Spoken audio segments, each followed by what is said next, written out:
E aí pessoal, tudo bem? Eu sou Antônio Bruno, estou aqui no canal do IBE mais uma vez para falar sobre o projeto de estruturas, modelagem dentro do TQS. E o intuito desse vídeo é falar um pouco sobre modelagem de vento dentro do TQS. Quando a gente está fazendo nosso edifício, né, como que a gente insere esses parâmetros para que o TQS durante o processamento global calcule corretamente os esforços de vento no nosso modelo, para que a gente possa ter, né, o dimensionamento correto dos nossos elementos, levando em consideração os efeitos de segunda ordem, tá?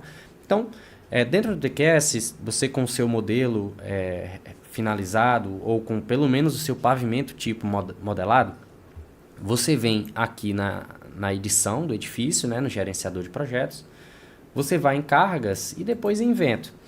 E aqui, depois que você tem realmente, né, você precisa ter o seu pavimento tipo modelado, porque como é ele que vai receber a maioria dos pavimentos, vai ser um pavimento tipo, né, e vai receber a maior parte dos esforços de vento, é interessante que você calcule com base no pavimento tipo, nas dimensões do pavimento tipo, porque caso contrário, né, você pode ter esforços ou a mais ou a menos, né, para o seu dimensionamento dos seus elementos, tá? Então, com o meu pavimento tipo modelado, eu vou vir aqui na aba de vento, em cargas, e vou definir os parâmetros. Primeiro dele é a velocidade básica, que vai depender da região do seu edifício no país, né? Se é um edifício aqui no estado do Ceará, a gente usa 30. Quando você clica, observe que ele vai mudando, né? Se você clica sobre as capitais, ele vai mudando aqui a velocidade básica, tá? Se você está, sei lá, aqui em Brasília, né? É 35, se você estava aqui por São Paulo, Rio de Janeiro, já é outros valores, e aí você coloca, né, de acordo com a posição da sua edificação.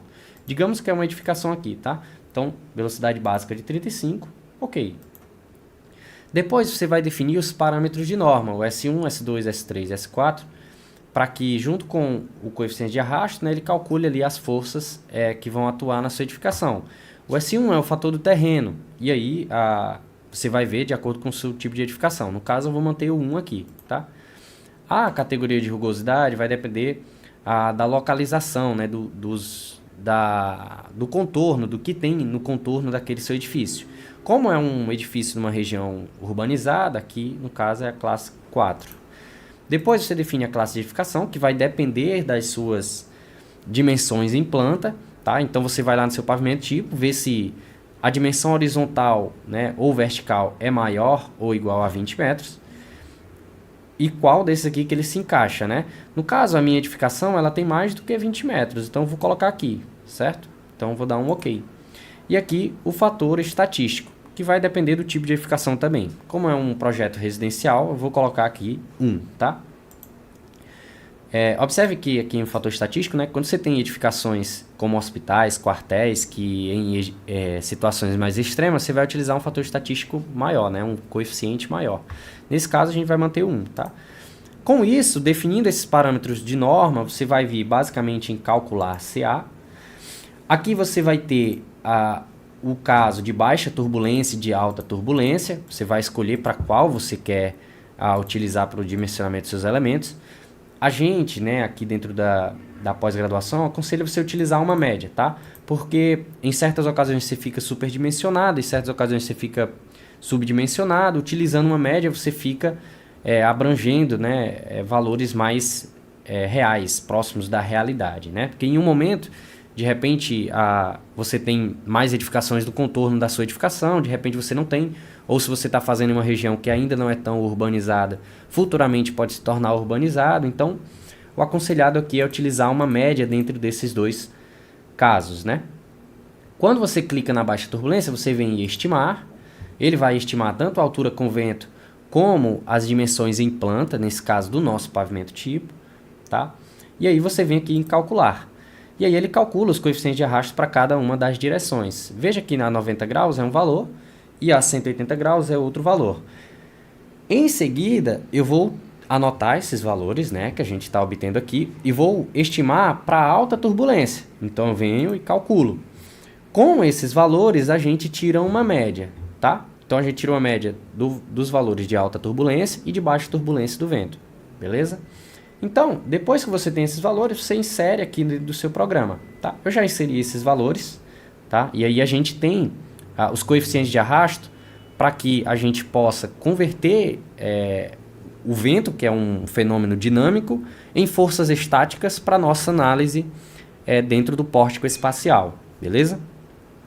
Uma outra forma é a gente fazer isso com base no ensaio de túnel de vento, né? A nossa norma vai dizer uma série de condições que a gente é obrigado a fazer ensaio de túnel de vento. Então, digamos que você está com uma edificação alta, né? Sei lá, 100 metros, 120 metros, e você precisa ter análises mais precisas, né? Para que você possa obter resultados mais próximos da realidade. Então, o que é feito? Você pega uma miniatura desse seu edifício, né, e você ensaia com jarradas de vento em várias direções, para que você possa captar ali formações de vórtices, tensões, pressões mais específicas. Então você vai simular a condição real, você faz uma miniatura que inclusive não tem só o seu projeto, tem miniaturas também dos edifícios no contorno, para que você possa ter resultados mais aproximados, tá? Então, com esses ensaios, você vai ter ali alguns sensores que vão medir as forças, e o projetista, a pessoa que está fazendo esse ensaio de túnel de vento, ele vai lhe passar os resultados. E aí você pode pedir, né, um arquivo em TXT ou em PDF com os vetores de força para que você possa colocar dentro do programa, tá? Quando a gente recebe esses ensaios, né, esses resultados de ensaio de túnel de vento, a gente pode importar aqui, ó, em planilha SDF, tá? Então eu vou fazer a importação com vocês para que vocês entendam, tá? Primeiro você tem que ter esses arquivos. Eu vou abrir aqui esses arquivos para a gente ver, vou procurar. Eu salvei dentro do meu projeto aqui na aba de gerais. E aqui em recebido eu tenho todos os casos que eu preciso, tanto fx como fy como o momento em z, né? Clicando aqui, ele vai pedir para abrir, tá? Eu vou selecionar todos os projetos, né? Tanto fx como fy como fz, como mz, desculpa. E aí, evidentemente, você tem que fazer uma edição desse resultado que você recebe do projetista, do analista, né, da pessoa que fez o ensaio de túnel de vento, para que você possa fazer a importação. E aqui o programa, ele vai lhe perguntar uma série de informações para que ele faça a importação dos resultados de maneira correta. Ele vai perguntar se está no sistema global, se ele vai importar de cima para baixo ou não, né, como que ele vai ler os pisos. E aí, de acordo com o que você marca aqui, essa informação vai ser alterada, né? Por exemplo, se eu quero ler os pisos de cima para baixo, se eu manter o -1, significa que ele vai ler numa ordem decrescente.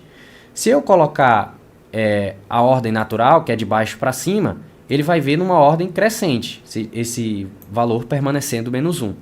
Então, digamos que eu quero importar de cima para baixo, eu marco aqui, né? E esse -1 vai me dizer que é realmente da ordem decrescente, né? Do último para o primeiro, ok?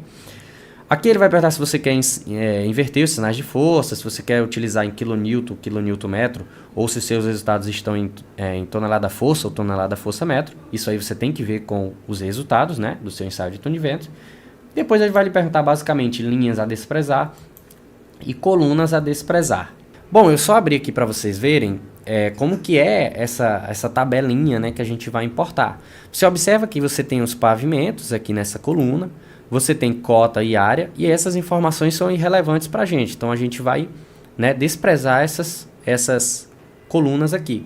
Da mesma forma, essas linhas, né, essas linhas aqui da parte de cima, do cabeçalho, etc., não são relevantes para a gente. O que realmente importa é o que está a partir daqui, né, ó, a partir dessa informação até esse último aqui.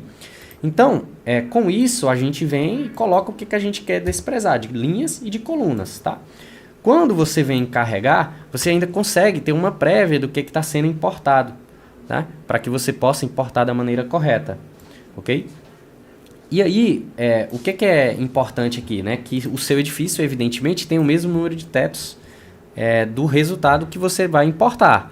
Como eu estou utilizando uma licença educacional e o máximo de tetos que a gente tem são 20, né? A gente é limitado a 20 tetos, que é uma licença que é fornecida para os alunos que estão na pós-graduação do IBE, a gente tem que, evidentemente, dar uma maquiada aqui nos resultados. Então, eu vou colocar 21 do piso da primeira linha para que ele possa importar da maneira correta e ter realmente o mesmo número de linhas que a gente precisa. Na verdade, eu vou colocar aqui em linhas a desprezar. Vou colocar 21, porque aí ele vai desprezar uma certa quantidade de pisos e aí a gente vai importar exatamente o que tem no meu modelo. Claro que se você está com o modelo original do projeto que foi ensaiado, etc., você vai ter o resultado de acordo com o número de pavimentos que você tem no seu projeto. Claro. Com isso, você sai dando OK para que ele leia todas as tabelas. E aí pronto. Veja que agora eu não tenho mais 4 casos de vento, né? 4 angulações de incidência de vento. Você tem agora incidência de vento a cada 15 graus. Ou, né, de acordo com o seu ensaio. Se tiver sido com menos graus ou uma angulação maior, você vai ter a criação aqui desses casos sendo realizada dentro do TQS.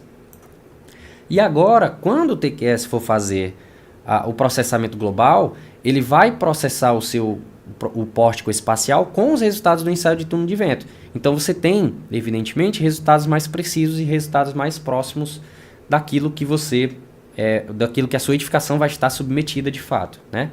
Com isso eu dou OK, e aí você vai realmente, depois disso, processar o seu edifício. Você seleciona o seu projeto, faz o processamento global como a gente faria normalmente. Só que agora, né, com a importação dos resultados do ensaio de túnel de vento, a gente vai ter, claro, resultados mais próximos da realidade. Então, pessoal, é isso.